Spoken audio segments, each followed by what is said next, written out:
देखिए, पार्लियामेंट ने एक सांसद को बोलने की स्वतंत्रता दी है कि आप पार्लियामेंट में फ्री होकर कुछ भी बात कर सकते हैं।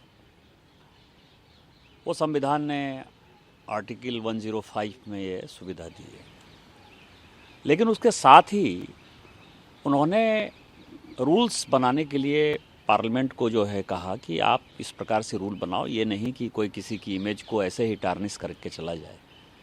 तो ये पार्लियामेंट रूल्स रेगुलेशन से चलता है। और जो उस दिन राहुल गांधी जी ने कहा वो बेसिर पैर की बातें कही। वो बेसिर पैर की बातें ऐसी है कि जैसे कोई जर्नलिस्ट है, मान लीजिए आप लोग दिन रात मेहनत करते हो और मैं आपके ऊपर जो है स्वतंत्रता है, बाहर यदि करूंगा तो डिफेमेशन कर देंगे, अंदर जाकर मैं कहूं कि एनआई वाले ने जो है मेरे से 50 लाख रुपया मांग लिया जी। अब ये सिर पैर की बात है, उसका कोई लेना नहीं देना नहीं।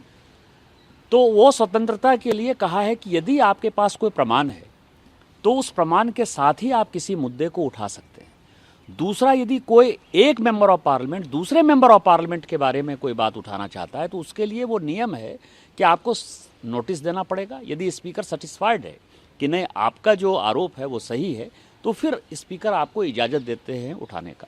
उस दिन जो बातें हुई, अब आप समझिए कि इस देश के प्रधानमंत्री जी के ऊपर आप आरोप लगा रहे हैं। वो प्रधानमंत्री हैं इस देश के, इसके अलावा वो लोकसभा के सदस्य भी हैं और बिना कोई नोटिस दिए हुए, बिना किसी चीज़ के बेसिर पैर की बातों पर आप जो है अनर्गल प्रलाप करते रहे।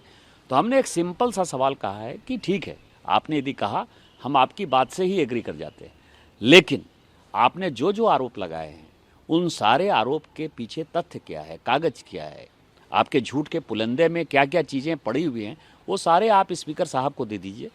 मुझे लगता है कि 15 फरवरी तक, क्योंकि उनके पास कोई कागज़ है नहीं, उन्होंने उटपटांग जो है आरोप लगाए, गलत आरोप लगाए। अपने दिल से जानिए पराए दिल का हाल। गांधी परिवार का जो इतिहास रहा है वो खुद ही चोरी चकारी का रहा है। आपको कितनी चीज़ें मैं पार्लियामेंट में बोल चुका हूँ, मैं उसको दोहराना नहीं चाहता।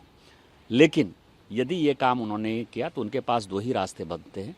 या तो वो सरेआम खुलेआम माफ़ी मांगेंगे, जैसे केजरीवाल साहब ने, आपको पता है कि जेटली जी के केस में माफ़ी मांगा, और नहीं तो उनकी लोकसभा की सदस्यता जाएगी। सर, सेक्रेटेरिएट की तरफ से लोकसभा के उनसे जवाब भी मांगा गया है इन सब मुद्दों को लेके। यही तो मैंने कहा ना कि मैंने जो पॉइंट उठाए हैं, जो मैंने कानून बताए हैं, वो कानून पर लोकसभा का सेक्रेटेरिएट जो है, प्रिविलेज कमेटी, वो सेटिस्फाइड है। इसीलिए राहुल गांधी से जवाब मांगा है। यदि वो जवाब 15 फरवरी तक उन्होंने दे दिया तो ठीक है, क्योंकि मुझे पता है कि वो एक भी चीज़ का जवाब नहीं दे सकते, और नहीं देंगे तो उनको सरेआम माफ़ी मांगनी पड़ेगी, नहीं तो उनकी लोकसभा की सदस्यता जाएगी। हुआ है जो अब्दुल नज़ीर जी का हुआ है, उसको लेके भी बड़ा सवाल बीजेपी के ऊपर उठाते हुए उनका कहना है कि क्योंकि राम मंदिर वाला फैसला इन्होंने दिया बाकी, इसलिए इनको ये एक तरीके से गिफ्ट के तौर पे दिया गया। तो ये हमारे ऊपर प्रहार थोड़ा है, तो सुप्रीम कोर्ट के ऊपर प्रहार है। तो सुप्रीम कोर्ट के चीफ जस्टिस को जो है सुओ मोटो इसका संज्ञान लेना चाहिए और पूरी की पूरी कांग्रेस पार्टी को जो है पूछना चाहिए कि अब तो सुप्रीम कोर्ट के कॉन्स्टिट्यूशनल बेंच का फैसला है। दोनों फैसले जो है वो संवैधानिक जो पीठ बनी थी उसका फैसला है, और उसके ऊपर क्वेश्चन उठाना मतलब पूरे सुप्रीम कोर्ट के क्रेडिबिलिटी के ऊपर ये आरोप है।